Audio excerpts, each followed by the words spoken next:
Thank you, Honourable Speaker, and I would like to thank Honourable Chobesa for his question. Before I do that, I'd just like to, I think the Honourable Minister for Labour was actually very polite.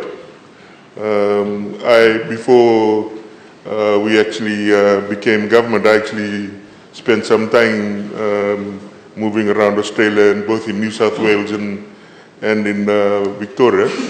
And one of the things that was unprompted from all those workers was, we haven't had a visit from government.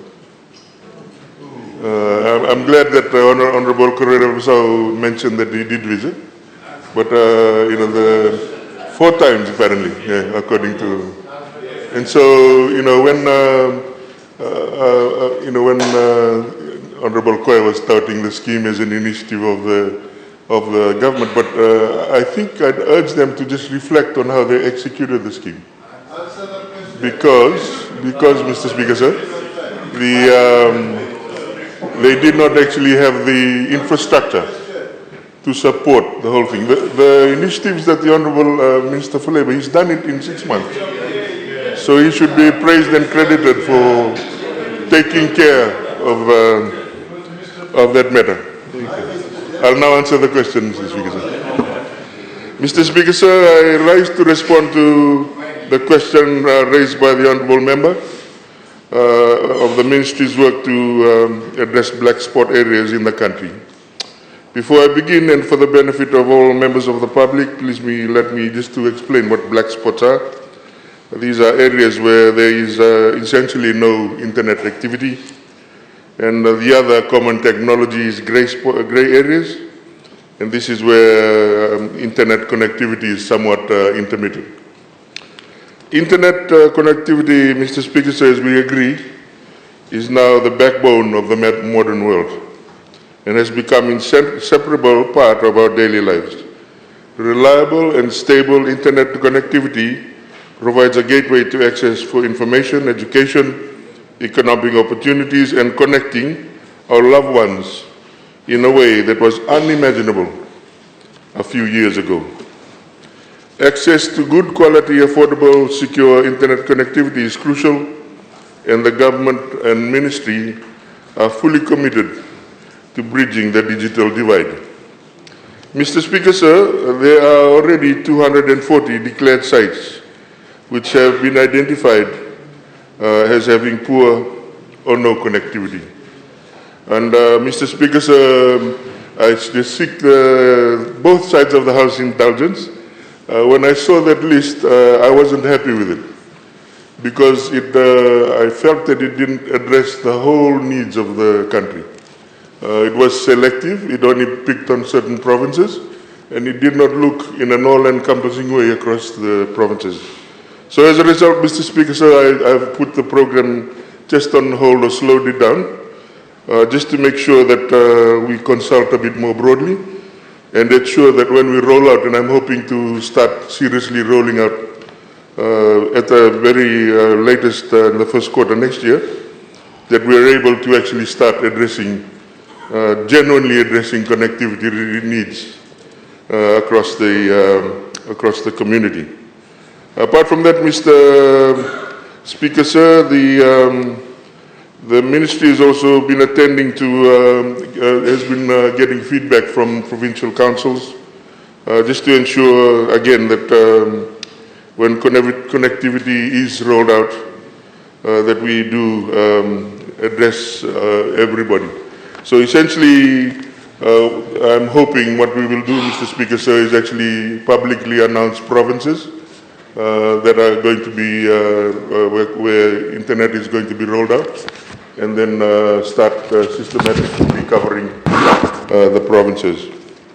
And I will keep this august House informed, particularly as I know both sides of the House have elected members in their various electorates, and it's important that this is done. We do have a trust account, Mr. Speaker, sir, that has funds in it, and what I am hoping to do, once we start spending the money, I'll be reaching out to the stakeholders, namely Vodafone, Telecom, and Digicel to see whether they can actually start addressing the grey spots as part of the overall exercise, because one of their contentions has been that the money that's been sitting in the trust account has not been used, and so they are holding off on actually addressing the grey spots. In terms of other things that we are doing, Mr. Speaker, sir, we are maintaining a program from the previous government, which is maintaining telecenter programs for 26 schools, partnering with the Ministry of Education, and we will see whether we can continue to expand that initiative. In terms of connectivity issues, Mr. Speaker, sir, it's not only an issue for Fiji, it's an issue around the world. In fact, the ITU, or the International Communications Union, which is an arm of the UN, estimates that over 2.7 billion people are not connected to the online world. On a regional level, we recognize the need to connect all our people to good quality and affordable secure internet, and to this effect, the ICT ministers of the Pacific met in Port Moresby on the 27th and 28th of August, where we endorsed the Lagatoi Declaration, which focuses on digital transformation across the Pacific.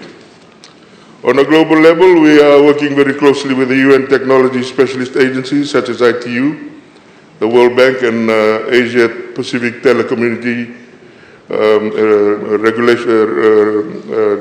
Asia APT, and other multilateral partners on the need to improve internet connectivity in Fiji. We are actively participating in discussions on emerging standards and regulations in the connectivity space. The emergence of low Earth orbiting satellites has come as a blessing for geographically sparse countries like Fiji, as they do not require upfront investment by the government and service providers to provide connectivity. Our service providers currently utilize these types of technologies to provide connectivity to the remote areas, and there are more opportunities to connect communities directly using these technologies. The last point I'd like to make, Mr. Speaker, sir, is that improving internet connectivity is not just a matter of convenience anymore. It is essential for the livelihoods of our people.